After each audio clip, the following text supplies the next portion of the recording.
We interrupt this program to bring you an important Wayfair message. Wayfair's got style tips for every home. This is Styles McKenzie helping you make those rooms sing. Today's style tip. When it comes to making a statement, treat bold patterns like neutrals. Go wild, like an untamed animal print area rug under a rustic farmhouse table from Wayfair.com. Arr, fierce. This has been your Wayfair style tip to keep those interiors superior. Wayfair, every style, every home. Welcome back, Northbound.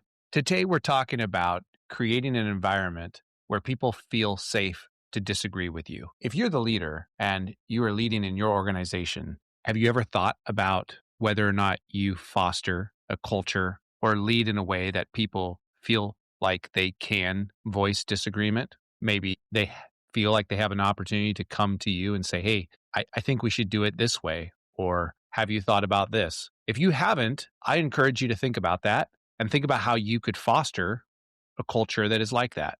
And I'm going to give a few examples today of how you might be able to do that. There was one organization that I had a leadership position in, and as a joke, some people in that organization found this old reclining chair. I think it was on the side of the road or something, and they snuck it into my office. And I walk in one day and they're all laughing, and there's this ugly brown chair, this huge recliner that they had found randomly, and it's in my office now, just right in the middle. And I didn't get rid of it. And I think they thought I was going to. I don't really know what they thought was going to happen, but I kept this thing. And for a long time, that sat in the office, and it became the chair where you brought your gripes and your complaints. And it kind of became a joke, but at the same time, it wasn't my plan, but it worked out. I didn't come up with the idea, it just kind of happened naturally. But it was a place where people came and they voiced some of their concerns, and they would sit in the chair like they're at therapy, and they would say, this is what I think is going wrong. And we would laugh. But also at the same time, it did bring me a lot of great feedback. And as a leader, you're going to have these times, maybe all the time, where you feel like, man, I just wish somebody would be honest with me. I just wish somebody would tell me, boss, I don't like that. And when you find someone who's willing to do that, man, it's so valuable, because we can't make decisions just in this vacuum. We're going to, if we do that, we're just making decisions for ourselves. We're just making poor decisions. You need other people to help you make solid decisions for your organization. And so I just tell you that story. It was a fun time, but there was one individual who would come and sit in that chair and tell me their concerns and give me feedback. And they were one of the youngest and newest members of the organization. And I never expected him to do that. He was very, very young. And he would come to me because he felt like he could. And I appreciated that. And his feedback was incredible.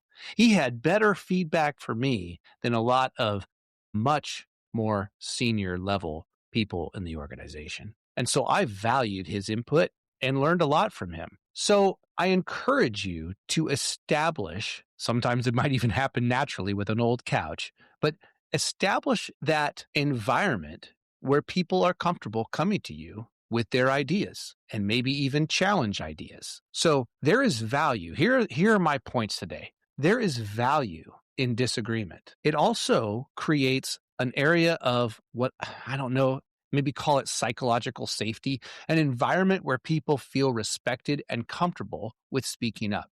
And then it shows that you as a leader are going to lead with humility and openness. There are benefits to disagreement.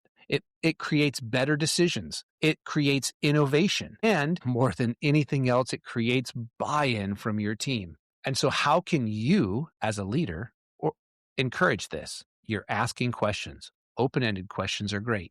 You're inviting alternate perspectives on a regular and active basis. And then you respond to disagreements respectfully and thoughtfully. Give personal examples of times when you learned from someone who disagreed with you and how it improved the outcome. What you could do that would be a mistake is to overreact. That's a common pitfall, to shut down their dissent. Maybe even roll your eyes at it or look at them with some kind of disgust. That's when people shut down. And that's when they're not going to tell you that you're not wearing any clothes. You want to take or change a culture, and you're going to do that by normalizing dissent as part of your team, rewarding honest feedback and constructive challenges, and then modeling vulnerability, admitting when you're wrong or admitting when you're unsure of something. Here are some takeaways from our time right now. Disagreement, when encouraged, will strengthen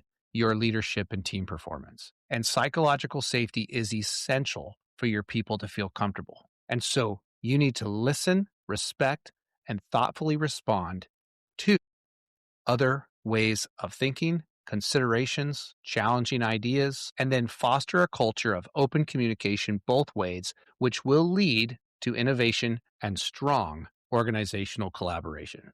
If you want help working through these things with your organization, email me directly at chris@go-northbound.com. I'd be happy to help you.